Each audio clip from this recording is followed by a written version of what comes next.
In order to recover from anxiety, it's critical to reduce the importance you place on anxiety. In this video, I'm going to reveal exactly how you can overcome anxiety and how you can use this principle of reducing importance to accelerate your anxiety recovery journey and results. And if you've been told, like I was a few years ago when I had anxiety, that you cannot get better and only manage it, then that is also not true. You can actually get better. So definitely recommend you check out the whole video to learn more about overcoming anxiety, how you can do it, especially reducing importance. I need to explain a bit before I get to it. So I want to talk about where this idea of reducing importance comes from and how it's important and relevant to not only anxiety, but anything in your life that you want to create or manifest or change, if you will. So reducing importance is a concept from Vadim Zeland and his book Reality Transurfing.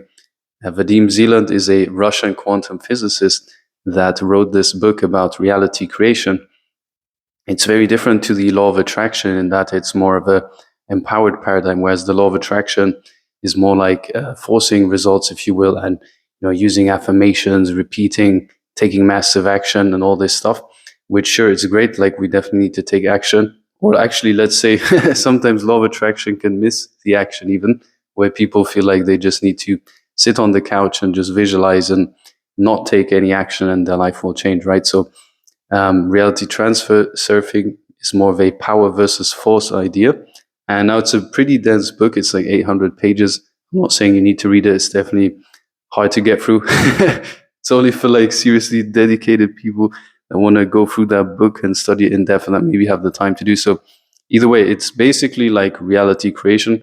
It's a more advanced or empowered version of the law of attraction.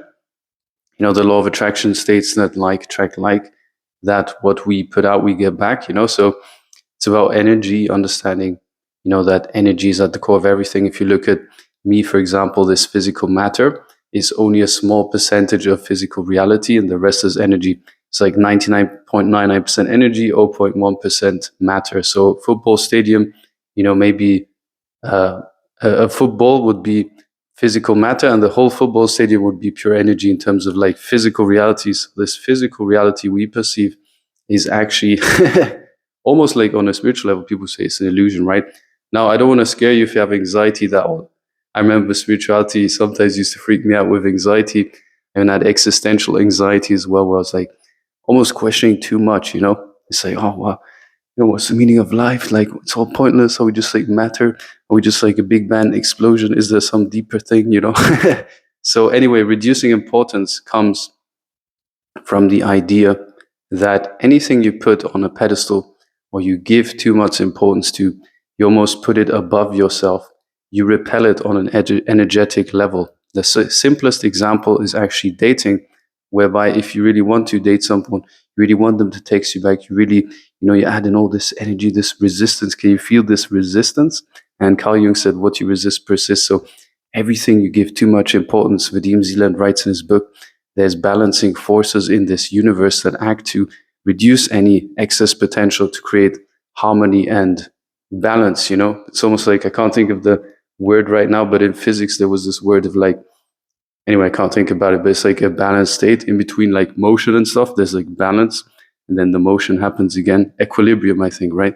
So these balancing forces ensure a natural and harmonious equilibrium in this universe, So if you're like putting importance, you're like saying, okay, this is really important, like this has to stay, It's almost like it takes our order, the universe, right? With our thoughts, emotions, and the frequency we're at, Are we saying, no, I don't have this thing?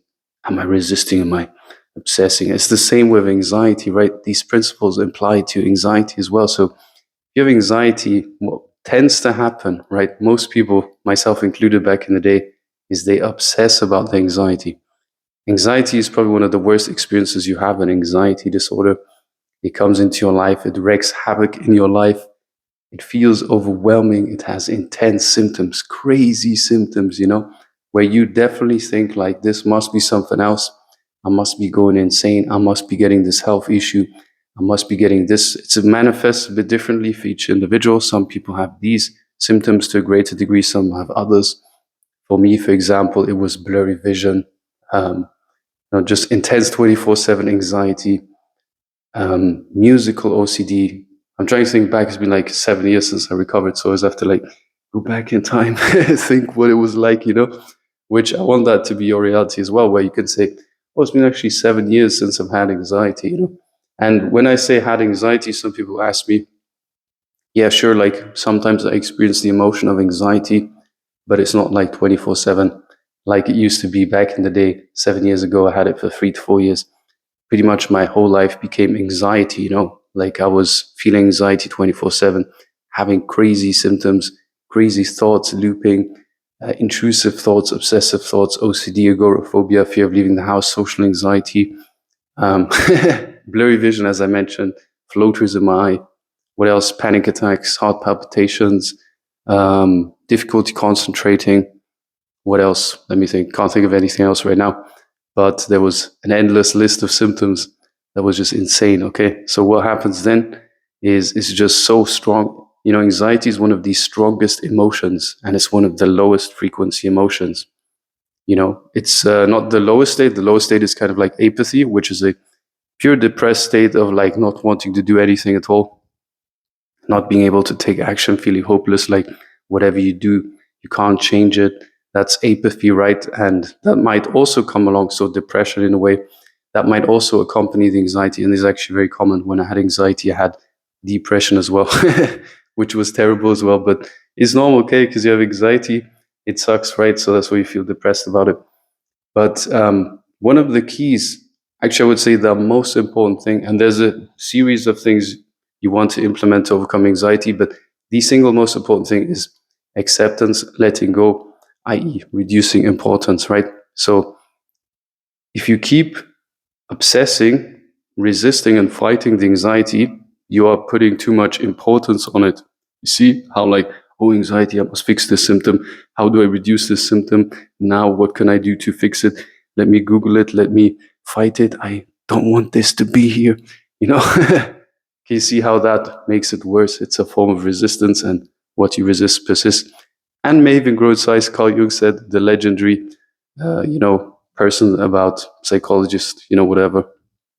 He said this as well. So the most important thing is to stop putting so much importance on anxiety. Stop making your life about anxiety. Yes, acknowledge the anxiety, allow it to be there. Understand that emotion is energy in motion and feeling is healing. So it just wants to be felt so it can leave the body.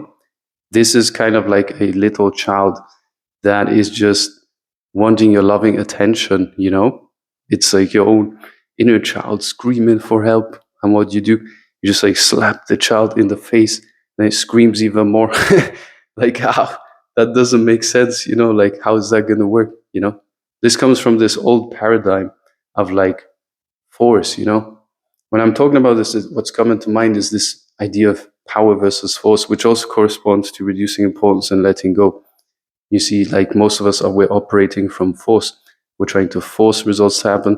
We're trying to force healing to happen, trying to force change. But force also comes with excess potential and balancing forces to correct this thing, because of natural equilibrium in the universe.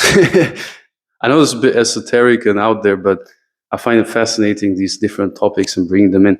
Because when I had anxiety, I was studying all this stuff like crazy. I was becoming obsessed with self-improvement, personal development, reading hundreds of books, because I went to the doctor and he said, here, Andy, here's some pills. You can have this for the rest of your life, but you can maybe manage it, To kind of accept the situation, I was like, no, wait a minute. I felt good not too long ago. So I know there must be a way for me to return to this previous state, So that became my mission and obsession and sole focus, because honestly, I was just like left there to like, oh, this is you now. So I'm like, no, I don't want to be a victim, right? I don't want to live in that reality. I want to feel normal again, feel empowered, feel good, live life on my own terms. I don't want this condition to affect me for the rest of my life. And now, since having helped others, I helped one person, he had it for 20 years, right? He's now 99% better. Maybe sometimes it still comes up for him a little bit, but he had it for 20 years and he was taking meds and everything.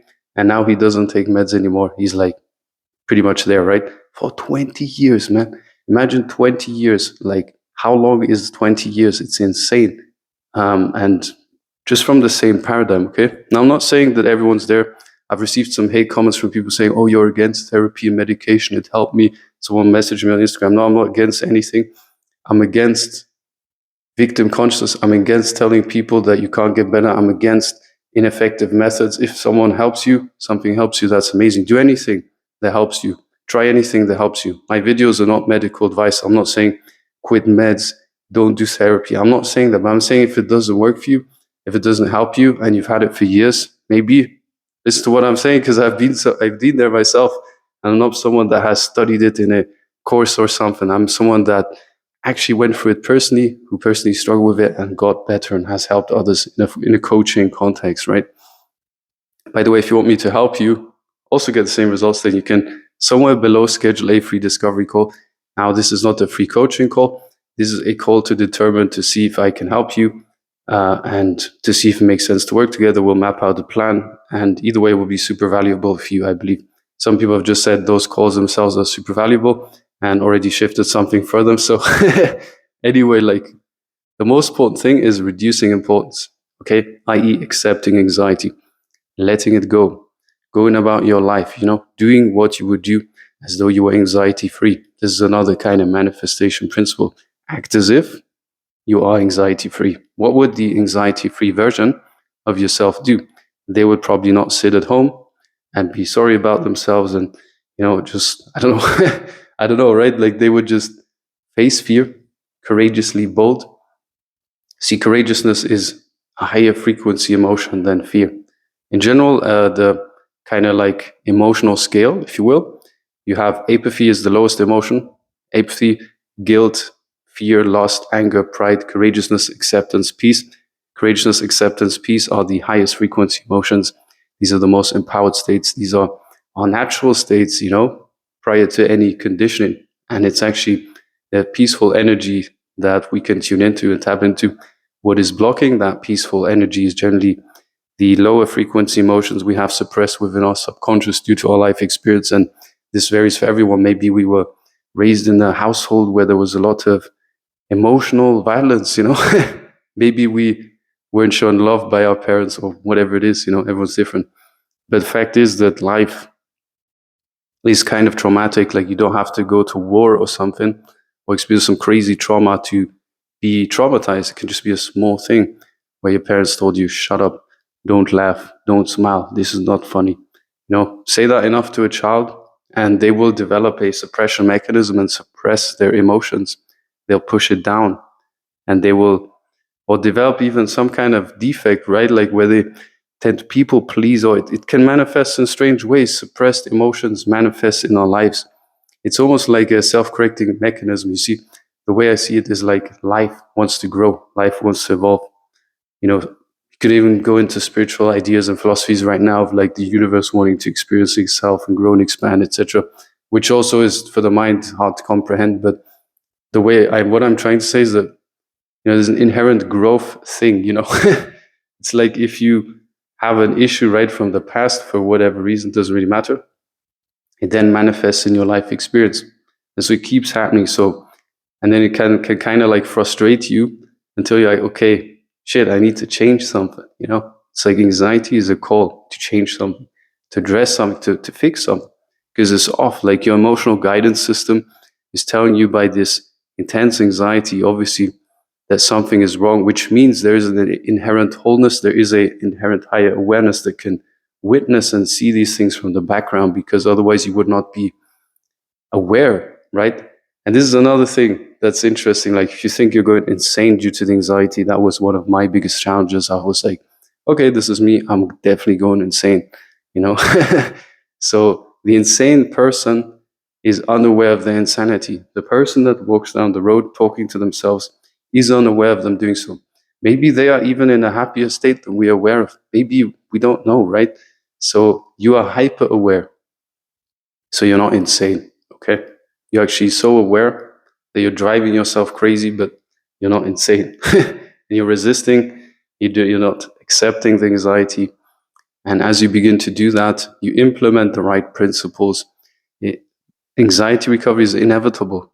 It's like, it doesn't stay if you do the right things, okay? It stays because you're doing the wrong things. And that's not your fault either. It's just habitual. It's the way we've been raised. It's the system we live in. It's the medical system, the old knowledge, outdated knowledge, whatever you want to call it, is ineffective knowledge. I guess there's a silent revolution taking place of, healing, spirituality, personal growth, whatever you want to call it. That is a correcting mechanism to eventually, again, bring the universe into balance, So I hope some of these ideas were interesting to you. If you want to work with me, you can schedule a call below. And yeah, I'm committing to creating more YouTube videos as well in the future. I want to really help you a lot and put my heart and soul into it. So let me know if you have any questions, comments below. If you have any ideas for videos, any questions, I would love to address them in future videos. And other than that, I look forward to the next video or whatever. Have a nice day and talk to you later. Bye-bye.